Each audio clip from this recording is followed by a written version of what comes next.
Look at this story that our friends at True North broke the other day.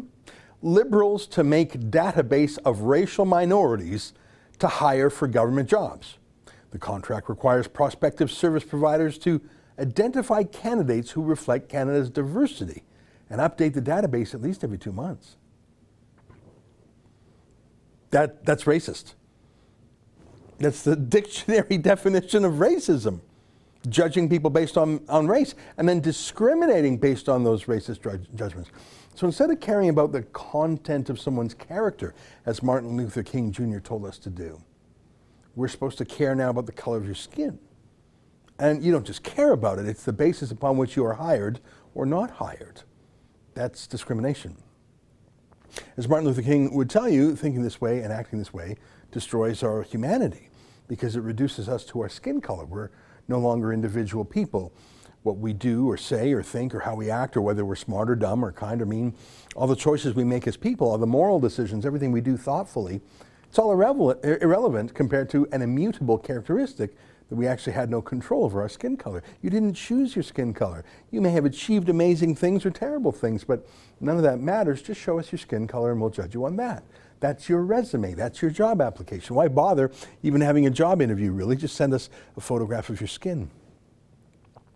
No wonder they describe people as inventory in this system.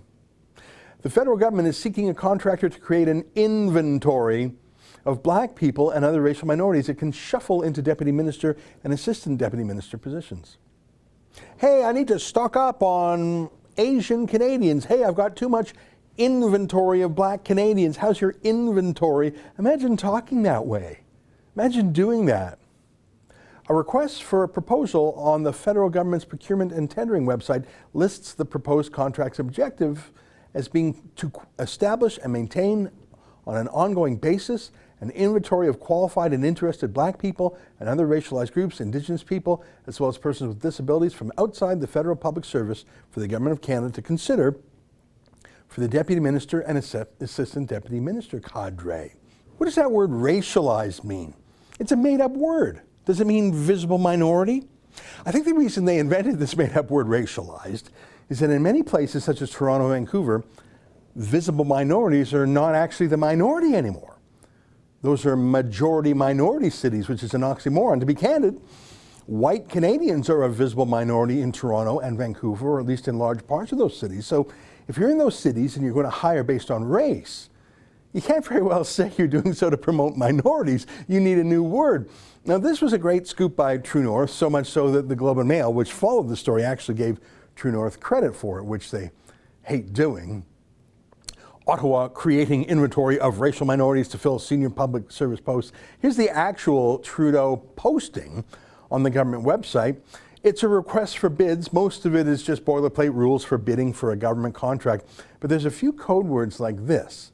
Companies have to show, quote, the bidder's strategy for sourcing potential candidates that will enable it to draw on its expertise in recruiting of executives from employment equity seeking groups, as defined in the Employment Equity Act. That's fancy talk for tell us how you propose to select people based on race. What's your racial strategy?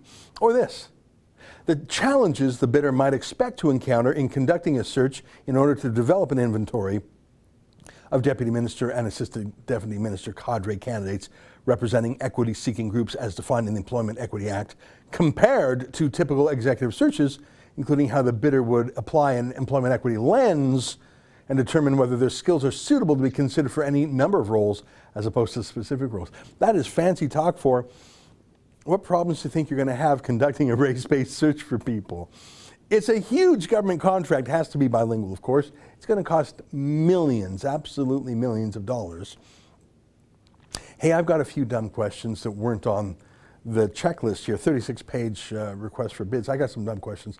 What's a racialized person? I mean, really. I take it that means a visible minority. So how can you tell?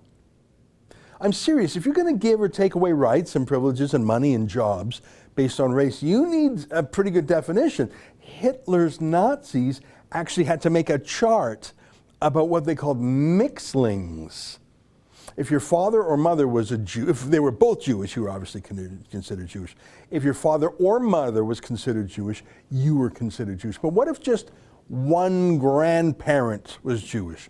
Were you Jewish enough to be sent away to death camps? They had to have rules, right? Same thing in the United States during slavery. There were rules about what blacks and whites could do in the law, so you had to determine how black was black. You got all sorts of terrible ideas, and I hate to even say the words, but they invented this racial taxonomy, quadroon and octoroon. Those are terrible words, which meant a quarter black or an eighth black. That's the kind of awful science you needed to uphold racist laws. There were some laws that had a one-drop rule. They used words like blood quantum. One drop of blood is in any amount at all, and you would be that minority. By that math, by the way, Peter Lougheed, the great Alberta Premier, was racialized. He was Métis. So would Peter Lougheed have been a visible minority or a racialized person? How about Jews? I'm interested in that. Some people think Jews are white. Some alt-right types think Jews aren't white. Myself, I don't think being Jewish is a color, it's a religion. But there is a genetics to Ashkenazi Jews, European Jews. I'm an Ashkenazi Jew. Is that white? I know some black Jews. I'm guessing they count because they're black. Hey, how about Barack Obama? His dad was black and his mom was white, so he was 50-50. Under the old racist laws, he would be called a mulatto. And his dad wasn't an American black, so he wasn't a descendant of slaves. These are terrible things to even talk about, but hey, when you're setting up a racial system, you got to talk about it. Should someone like Barack Obama get free stuff? He's half black, half white, but he's not descended from slaves. If he were under this Canadian system, would he be put in Trudeau's racial inventory? What a terrible word. That's an excerpt from my daily show, the Ezra Levant Show. Every day I do a monologue on the news of the day, then I interview an interesting guest, and then I read my hate mail. You gotta subscribe. Go to rebelnews.com.